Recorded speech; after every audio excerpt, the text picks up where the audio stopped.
மட்டும்தான் காலத்தை ஃப்ரீஸ் பண்ற ஒரு குவாலிட்டி இருக்கு. பிரபா, நீ என்ன எடுத்திய ஒரு போட்டோ, அந்த போட்டோ நான் எப்ப பார்த்தாலுமே எனக்கு 37 வயசு தான். So make it count, live the moment. Sir ஒரு செல்ஃபி சார். சார் இங்க சார். சார் அப்படியே இங்க பாருங்க. செல்ஃபிடா வரல பண்ணாத.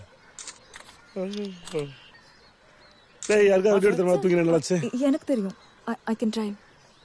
நிச்சயமாவா? சரி நாளைக்கு காலைல ரெடியா. Okay sir.